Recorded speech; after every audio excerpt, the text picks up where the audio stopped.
Lechon baboy kahit walang okasyon mapapabili ka talaga dahil bukod sa masarap, napakalaki, at may homemade sarsa na very compliment sa kanilang lechon at perfect pa sa napaka-crispy na balat affordable pa. Bali 30 kg in cook weight na yan. Dalawa na kami ng tatay ko nagbuhat sa sobrang bigat Isa sa kauna-unahang lechonan sa Cavite na since 2005 pa. Lechon ng mga artista at ng mga hotel sa Manila. Halina tikman natin ang Jabas Lechon Baboy at Baka na located sa Aguinaldo Highway, corner Bayanihan Homes, Anabutu D, Imus, Cavite. So paano? Tikman na natin. At yan, titikman na natin ang Jabas Lechon Baboy at Baka. Yan, so bukod sa baboy, meron din silang mga tindang baka. Ayan. So, located yan sa Aguinaldo Highway, ayan, Anabutu, Imus, Cavite. Sa mga taga Cavite dyan, pwede po kayong mag-order. Kontakin nyo po sila. Ang laki nito. Ito is parang 23 kg hanggang 30 kg. Ayan. So, good for 80 packs tong ganito. Ayan. Siyempre, bago tayo mag-start, pray muna tayo. Salamat po sa mga biyaya. Pakibas-basa po sa pangalan po ni Jesus. Amen. Ayan. Lutong. Grabe. Dito na natin. In 1, 2, 3, go. Uy! Ano? Laki.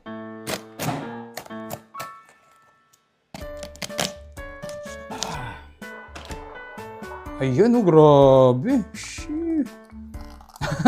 Ang init pa. Kanina pa to. Ayan, oh my goodness.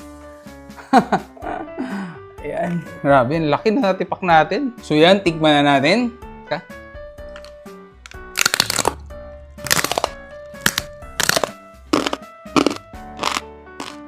Sobrang lutong.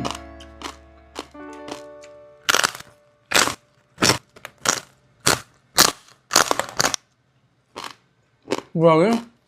Ang sarap pa na ng lechon ng Jabas Lechon. First time kasi natikman to. Tikman na natin yung kanilang homemade sarsa sauce. Natin.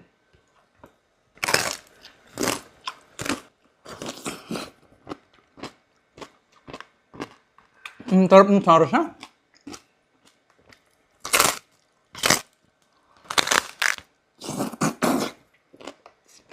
Next naman natin, i-partner natin sa kanin. Kanyang. Ayun o. Grabe. Susa natin.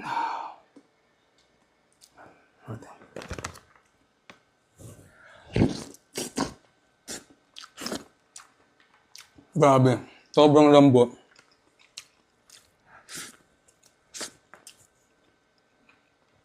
Ang sarap sa kanin. Kuha pa tayo ito. Kanina pa din niliver to pero sobrang crispy pa rin. Wow. So, laman. Ayan. Sausaw natin sa kanilang homemade pepper.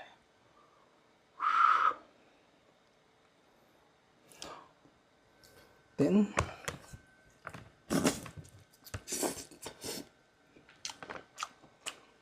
solid talaga. Perfect combination yung tawag dito, pebre nila at saka yung laman. Tapos yung laman nila, hindi masyadong maalat. Sakto lang.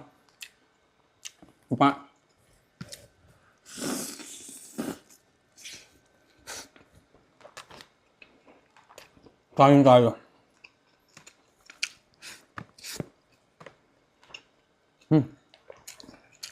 Balat tayo ulit. Wow. Sheesh.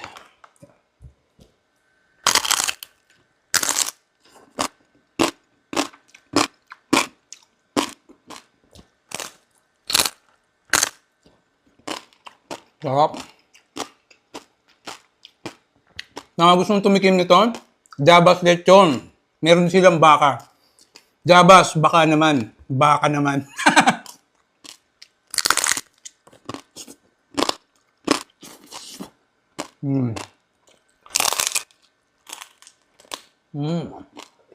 Kanin.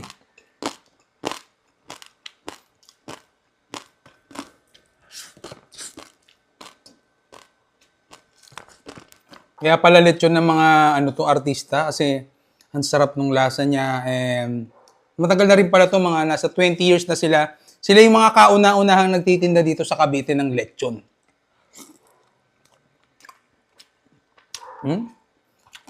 Yung sarsa niya hindi masyadong overpower. Hindi maalat, hindi masyadong malasa, sakto lang.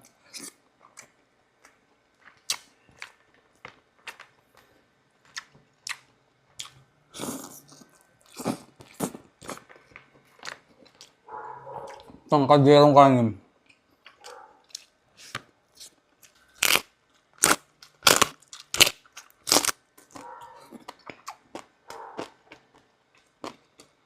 Parang kinlamya.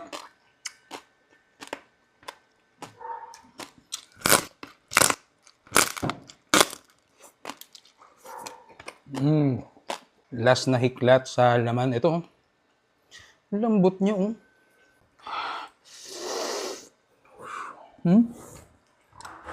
Ito na po ang ating huling last bite. Oh my.